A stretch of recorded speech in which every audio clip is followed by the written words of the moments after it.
de mais, gostaria de dar as boas-vindas àqueles que nos assistem através da internet, mas também àqueles que se puderam deslocar aqui à igreja hoje. Sabiam que a cada 51 minutos, algures na superfície deste planeta Terra, é batizado um novo adventista? Todos os dias, mais de 1615 novos convertidos ao Senhor. 4 igrejas organizadas. Cerca de 500.000 batismos foram realizados o ano passado, mesmo no meio da pandemia. É realmente bom sabermos que mesmo com isto, mesmo no meio da pandemia, podemos continuar a atingir pessoas, a fazê-las conhecer Cristo. O apelo à missão global desafia os membros da Igreja em todo o mundo. Penetrar nos continentes, nas comunidades, nos grupos de pessoas que nunca ouviram a nossa mensagem. Hoje, a Igreja Adventista é uma das denominações cristãs com uma das maiores taxas de crescimento a nível mundial. Só aqui, resolver aqui uma questão. Foi a espuma que saiu.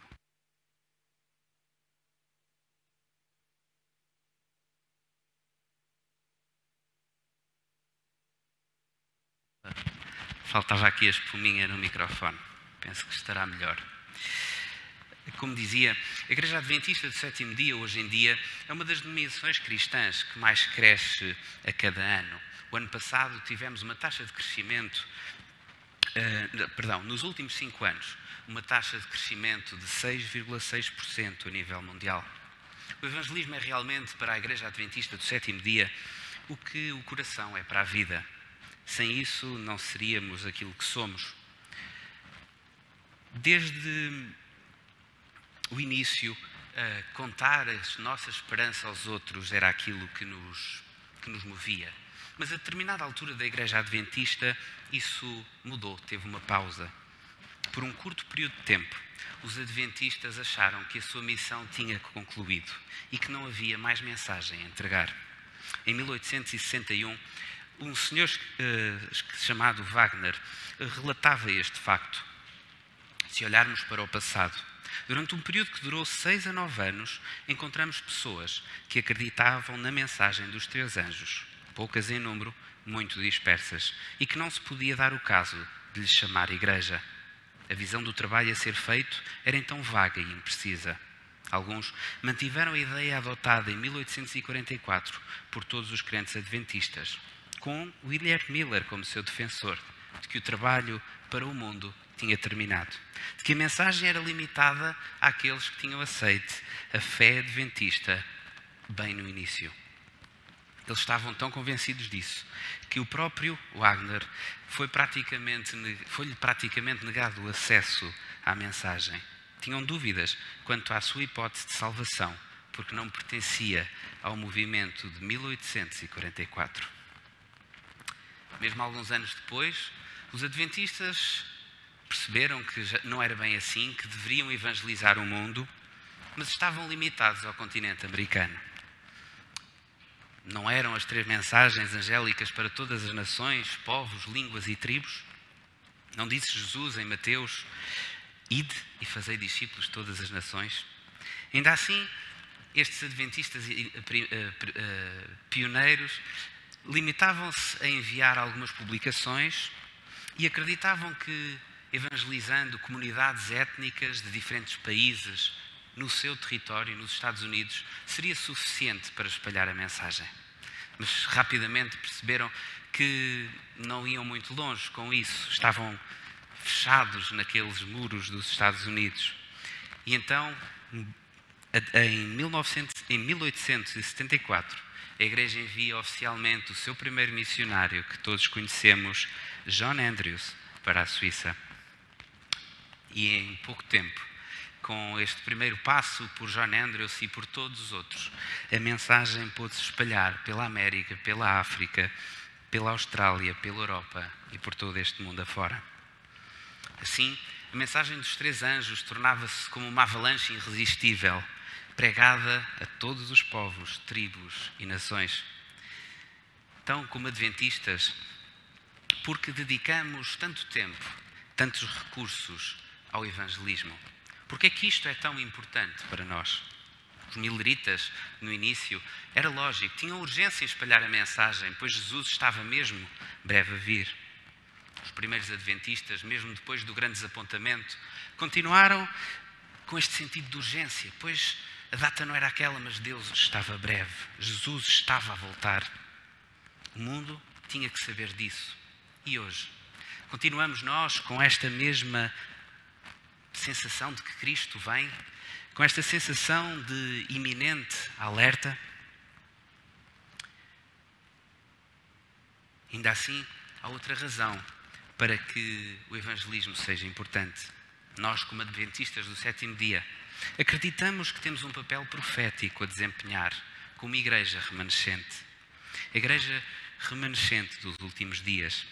Acreditamos que Deus deu-nos uma mensagem de extrema importância para ser entregue a este mundo nos últimos dias. Esse é também um sentimento que leva a que o evangelismo seja algo tão importante para a nossa igreja nos dias de hoje. Podemos nós, então, dizer corretamente que somos a igreja remanescente? O que significa isto de ser remanescente?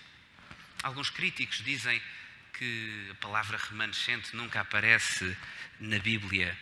No entanto, este conceito de remanescente, de um povo que está à parte, aparece de Gênesis a Apocalipse. A cada geração, Deus tem um povo especial, um povo que guarda a sua verdade e que espalha uma mensagem especial para aquele tempo, apesar da apostasia que se vive à volta. Em Apocalipse 12:17, João diz que fala de um povo fiel do fim dos tempos. O resto de seus descendentes, da mulher, que guarda os mandamentos de Deus e guarda o testemunho de Jesus. Os adventistas do sétimo dia encaixam-se nesta descrição. Somos nós que nos vemos como igreja remanescente de Deus, que temos uma mensagem importante para entregar a este mundo no tempo final. Esta é uma mensagem, é uma afirmação ousada, chamar-nos de nós próprios de remanescentes. Mas o que significa então ser igreja remanescente?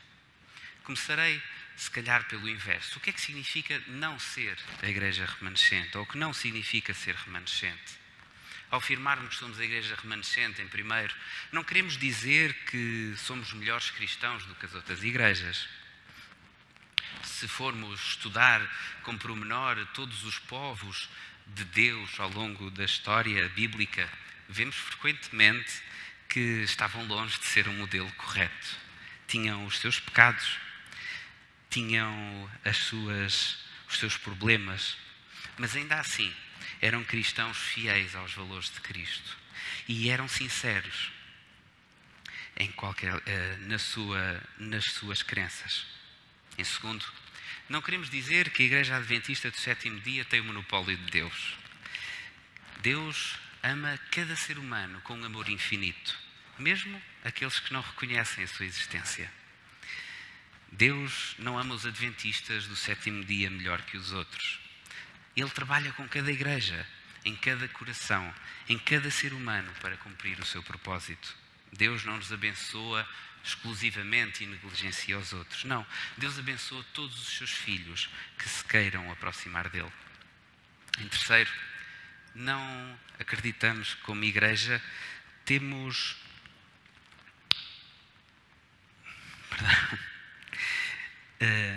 que temos o trabalho único de espalhar o Evangelho. Muitos cristãos levam este chamado de espalhar o Evangelho muito a sério. Eles também têm espírito de sacrifício e de abnegação para partilhar estas novas fantásticas de salvação em Jesus Cristo. João uma vez pediu a Jesus que pudesse repreender um homem que estava a expulsar demónios e que não pertencia ao seu grupo. E Jesus disse-lhes, podem ver em Marcos 9, 38 a 40, não o impeças de fazer isso, porque quem não é contra nós, é por nós. Não queremos dizer que os adventistas do sétimo dia são os únicos que serão salvos. Salvação depende do relacionamento com Jesus Cristo. Deus não tem uma conexão específica, exclusiva com uma religião. A Bíblia é clara. Não é por pertencermos a esta igreja ou àquela ou aquele grupo que vamos ser salvos. É pelo nosso relacionamento pessoal com Cristo.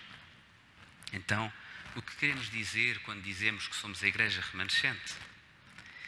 Queremos dizer que Deus deu-nos uma mensagem especial. Especial para partilhar este mundo antes da sua vinda. O povo remanescente ao longo das gerações da história bíblica teve mensagens específicas. Noé e a sua família tinham a mensagem de que Deus iria destruir este mundo e que era necessário arrependimento. Abraão, no Egito, lembrava aos outros de que Deus era o único Deus, o verdadeiro Deus. Aqueles que vieram da Babilónia, era necessário que lhes fosse recordado que era necessário permanecer fora da idolatria e das práticas pouco saudáveis dos seus vizinhos pagãos. Para aquele primeiro grupo de cristãos, era partilhar a mensagem da gloriosa primeira vinda de Cristo e da sua morte. Hoje, como adventistas do sétimo dia, queremos também que temos uma mensagem a partilhar a este mundo. A 12ª das nossas 28 crenças fundamentais diz o seguinte, passo a ler. A Igreja Universal compõe-se de todos os que verdadeiramente creem em Cristo, mas, nos últimos dias, um tempo de ampla apostasia, um remanescente tem sido chamado para guardar os mandamentos de Deus e a fé de Jesus. Este remanescente anuncia a chegada da hora do juízo, proclama a salvação por meio de Cristo, prediz a aproximação de seu segundo advento. Essa proclamação é simbolizada pelos 3 anjos do Apocalipse 14. Ela coincide com a obra de julgamento do céu e resulta numa obra de arrependimento e reforma da terra. Todo crente é convidado a desempenhar uma parte neste testemunho mundial. Acreditamos que Deus deu a esta igreja uma missão única até ao fim dos tempos, a de proclamar a mensagem dos 3 anjos, ou seja, dizer que é chegada a hora do julgamento no contexto do Evangelho eterno. A segunda, a importância dos mandamentos de Deus e do testemunho de Jesus. E a terceira, o regresso iminente do nosso Senhor, Jesus Cristo. Da mesma forma, acreditamos que a mensagem de Deus, que Deus deu à Igreja Adventista do sétimo dia, nos tempos finais, irá ser divisora deste mundo. Irá colocar uma fratura. De um lado, aqueles que aceitaram a sua mensagem, do outro, os outros que o negaram e que pertencem à marca da besta. Queremos dizer que temos uma mensagem especial, mas por isso temos uma responsabilidade muito maior que os outros, a de viver a verdade e anunciá-la. O povo de Deus, o povo remanescente de Deus, falhou muitas vezes em cumprir o seu chamado, mas Deus perdoou-os, Deus curou-os, Deus reconciliou-se com eles, apesar dos seus erros. Mas ao mesmo tempo, Deus sempre foi exigente, sempre exigiu a fidelidade do irrepreensível. Aqueles que têm uma mensagem particular devem, pela graça de Deus, refletir essa mensagem nas suas vidas. Lucas 12:48 diz, Lucas 12:48, a quem muito foi dado, muito será exigido. A quem muito foi confiado, muito mais será pedido. Mas um perigo real existe para esta igreja remanescente. Esse perigo é o orgulho espiritual. A ideia de que temos uma passagem secreta a Deus. Pelo contrário, devemos perceber que esta mensagem especial coloca-nos perante uma responsabilidade particular, a de cumprir a missão que Deus nos confiou com fidelidade. Viver a mensagem e proclamá-la são coisas inseparáveis. Não podemos vivê-lo sem anunciá-lo ou anunciá-lo sem o viver. Todo o testemunho verdadeiro exige uma experiência, uma vivência. para sermos testemunhas de algo, temos que vivenciá-lo, temos que o ver. Como podemos experimentar, como podemos testemunhar de alguma coisa que não vimos ou que não experimentamos? O apóstolo João diz em 1 de João 1 a 3, nós que o ouvimos e vimos com os nossos próprios olhos, também o contemplamos e lhe tocamos com as nossas mãos. A vida deu-se a conhecer e nós vimos-la. Falámos dela e vos-la anunciamos. É a vida eterna que estava com o Pai e que nos apareceu. O que nós vimos e ouvimos, vos anunciamos agora, para que estejam também unidos a nós. Na verdade, a vossa comunhão é com o Pai, com o Filho, Cristo Jesus. Pedro também acrescenta, em 2 de Pedro 1,16, o ensinamento que vos demos sobre o poder e a vinda do nosso Senhor Jesus Cristo não era baseado em contos ou lendas, porque nós vimos a sua grandeza com os nossos próprios olhos. Reparem a necessidade e a segurança com que eles dizem, isto não são lendas, não são fábulas, nós vimos, nós vivemos. João até acrescenta, nós tocámos-lhe. Eles estiveram lá e por isso eles têm autoridade para falar sobre essas coisas. Essa experiência hoje também é necessária para nós. Claro, não podemos ter Jesus Cristo aqui ao nosso lado. Ainda assim, temos a hipótese de ter um relacionamento pessoal, um relacionamento íntimo com Ele ainda hoje. Outro motivo, às vezes, pelo qual o nosso testemunho pode não ser tão eficaz, é confiarmos demasiado em programas, em vídeos, em panfletos que foram feitos por outros e esquecermos que é necessário a nossa experiência pessoal.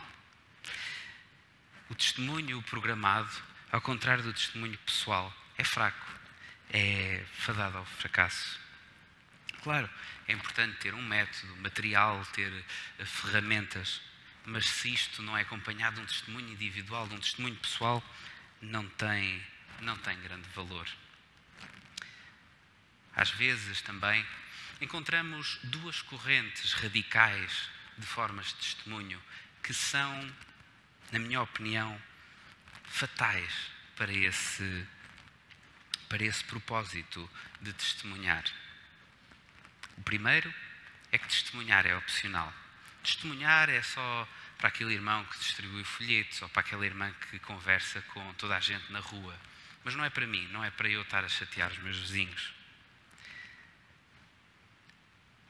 Muitos irmãos vêm à igreja, recebem as bênçãos de Deus e vão para casa e ficam com elas só para eles.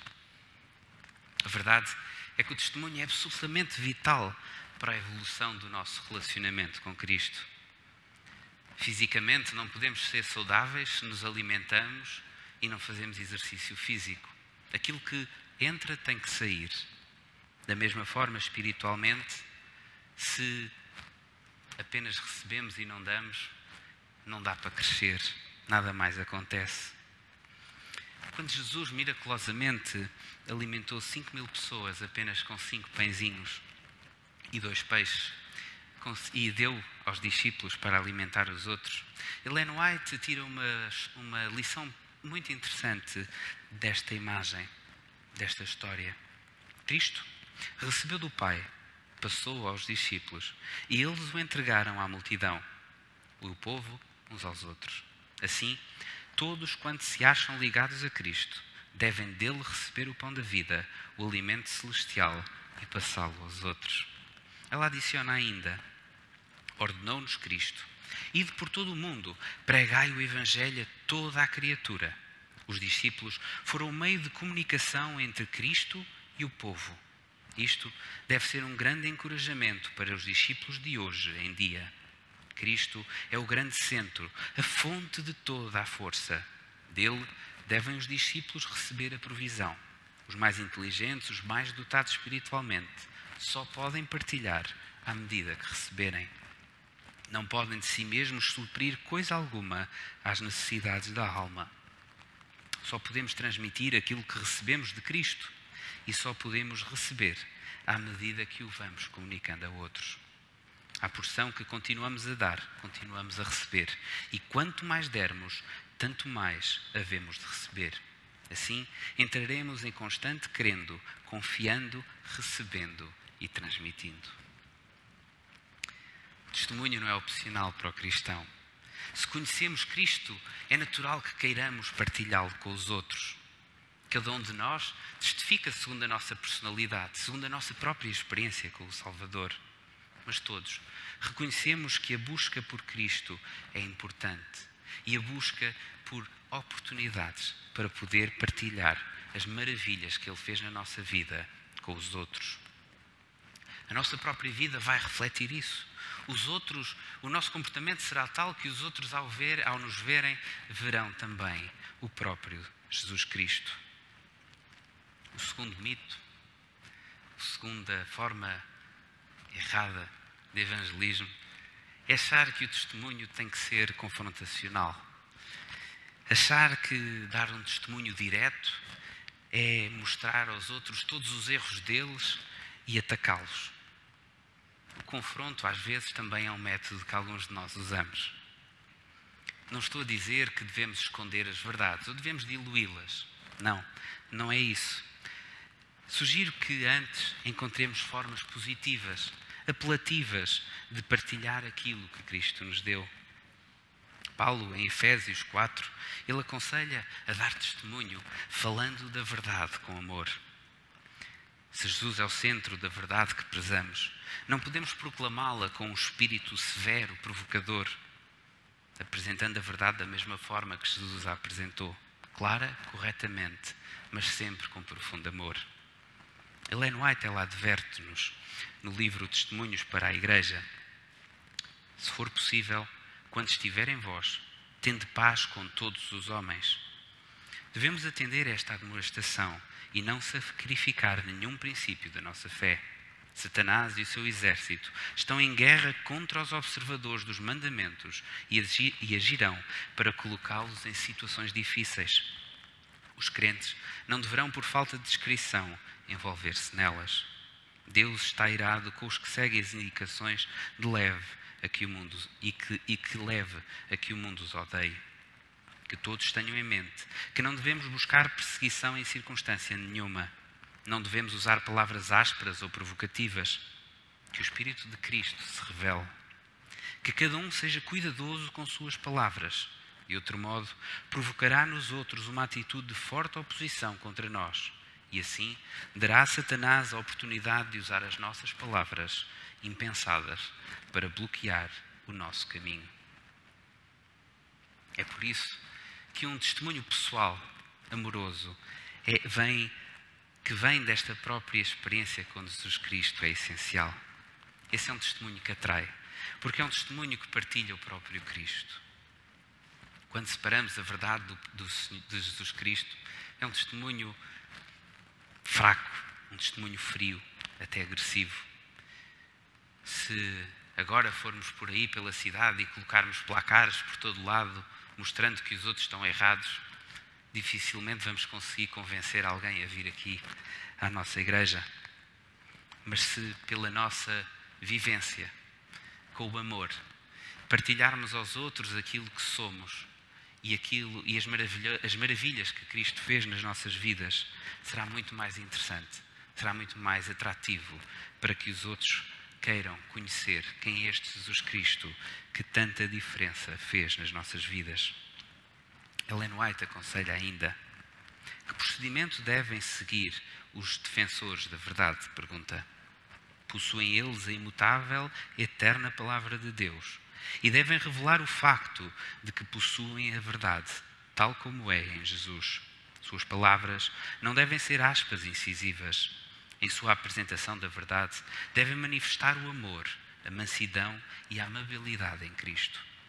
Que a verdade por si mesma produza o efeito. A palavra de Deus é aguda, espada de 2 gumes, e abrirá o caminho até ao coração. Os que sabem que possuem a verdade não devem, pelo emprego de expressões ásperas e severas, dar a ocasião a Satanás de interpretar falsamente a nossa intenção. Que conselho tão preciso que ela nos dá. Tal como os pioneiros adventistas acreditavam que esta é a igreja remanescente. Nós também continuamos a acreditar que somos e que Deus deu-nos uma missão para o final deste mundo. Como no passado, recebemos uma missão de partilhar esta mensagem que coloca à prova homens e mulheres e que exige deles e de cada um de nós uma decisão de saber de que lado é que queremos ficar. Devemos exaltar o Salvador, permitir que o seu amor inconcebível, exaltado na sua própria vida, na sua morte, atraia os outros a Ele. Nós não podemos fazer a obra do Espírito Santo. O seu papel é de convencer, mas podemos deixar-nos guiar e ser canais pelo qual o Espírito possa impressionar o coração dos outros para ouvirem as boas novas que temos a partilhar. Quando Jesus vive nos nossos corações, Ele transborda da nossa vida a ponto de tocar aqueles que estão ao nosso redor. É por meio deste testemunho que o povo de Deus poderá cumprir a sua última missão de preparar este mundo para o retorno de Jesus. Alguns deverão perguntar-se porque é que distribuíram ali umas folhas à entrada. Aqueles que estão em casa, convido que possam buscar uma folha em família para fazerem um pequeno exercício de colocar 3 maneiras práticas de como família ou como indivíduos possamos usar os nossos talentos, os nossos dons, as nossas capacidades para levar esta missão do Senhor a bom porto. Depois, então orem em família ou sozinhos, como estão, para poderem pôr em prática aquilo que orarem. Aqueles que estão em casa, convido que possam desligar a vossa transmissão e ter este momento de partilha em família, de poderem